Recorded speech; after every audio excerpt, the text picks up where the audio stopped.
Assalamualaikum warahmatullahi wabarakatuh. Kembali lagi bersama saya Fikri Vandakila. Di sini saya sebagai host pada podcast kali ini. Kali ini saya bersama Mas Haidaran Effendi. Gimana Mas kabarnya Mas Haidar? Alhamdulillah sehat Mas, terima kasih. Nah, jadi di sini kita akan bahas podcast yang cukup menarik nih.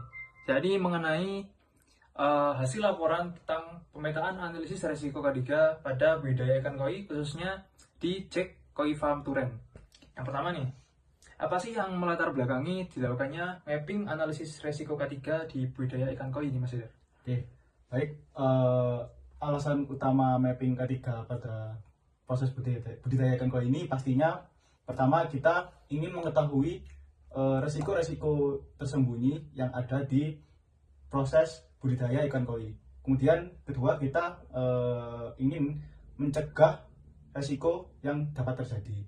Nah, yang bisa kita ketahui pada proses budidaya ikan koi ini berbeda dengan proses industrial lainnya, yang dimana proses industrial lainnya itu mungkin menggunakan alat berat ya Mas ya, menggunakan banyak sumber daya manusia. Nah, tapi pada proses budidaya ikan koi, terutama di Jack Koi Farm ini, kita hanya menggunakan 1-2 pekerja karena skala Jack Koi Farm ini adalah rumahan, jadi hanya menggunakan SDM yang sedikit.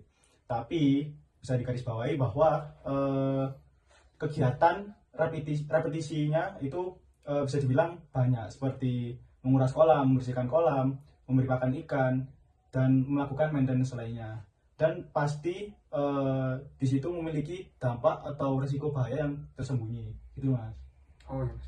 Jadi di kolam ikan koi itu kan banyak jenisnya Mas ya. Yeah. Ikan koi jenis ini dengan berbagai ukuran yang berbeda. Itu kira-kira gimana Mas Haidar? Apakah kolam-kolamnya itu dipisahkan atau gimana? Oke, jadi untuk di kolam kita di Jack Koi Farm itu total kita memiliki sekitar ada 11 kolam ya, di mana 3 itu bisa digunakan karantina dan sisanya yaitu berarti berapa? 7 itu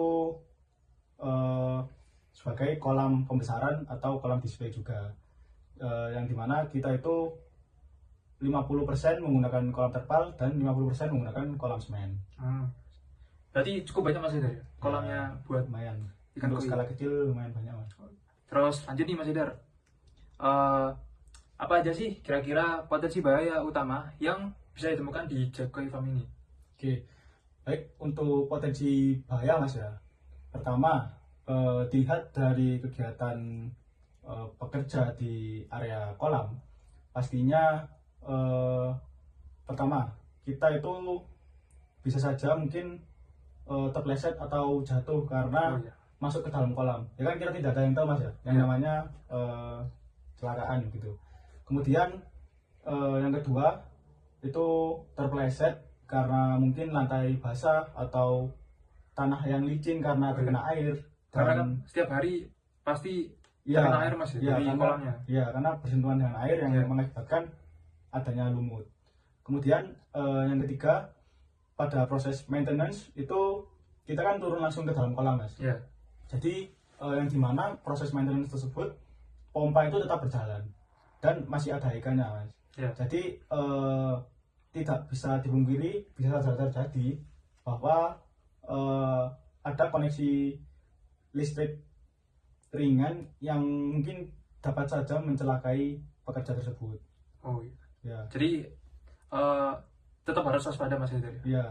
Kemudian yang keempat mungkin karena tadi SDM-nya cuma sedikit dan repetisi yang banyak, mungkin bisa saja ada faktor kelelahan ataupun terjadinya pingsan di area kerja itu Mas.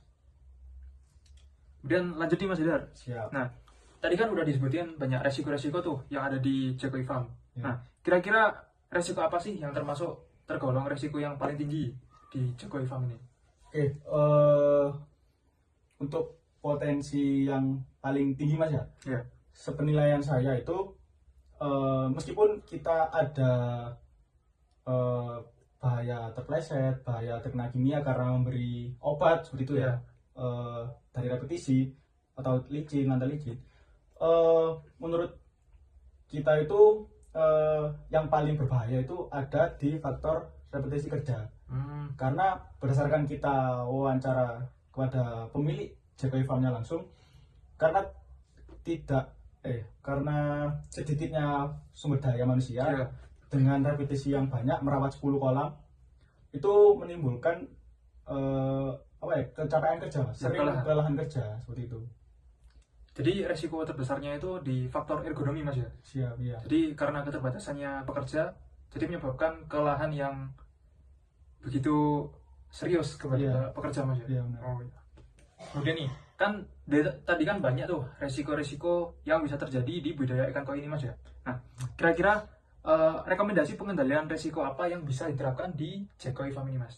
Oke, baik, untuk pengendalian resiko yang pertama tadi kan untuk pengolahan limbah itu sudah ditangani dengan adanya bak tampung. Ya. Oke. Kemudian untuk pengendalian risiko yang utama yaitu adalah terjadi untuk stakeholdernya Mas. Ya. Nah, karena tadi itu stakeholdernya hanya ada 2 dengan repetisi yang berulang seperti itu wajib melakukan SOP dan menggunakan APD yang memadai Mas. Jadi kan setiap pekerjaan kan pasti punya risiko, tapi bagaimana pekerjaan itu dapat mencegah risiko yang dapat terjadi kepada pekerjaannya Mas. Ya, benar. Nah, baik, sebelumnya saya ucapkan terima kasih. Terima kasih banyak kepada Mas Haidar karena sudah memberikan materi-materi yang sangat berguna bagi kita, khususnya tentang pencegahan resiko ketiga di budidaya ikan koi, khususnya di JKI Farm Turen. Nah, bila ada kesalahan dalam penyampaian kata atau perbuatan, saya dan juga Mas Haidar izin minta maaf yang sebesar-besarnya. Sekian dari kami. Wassalamualaikum warahmatullahi wabarakatuh.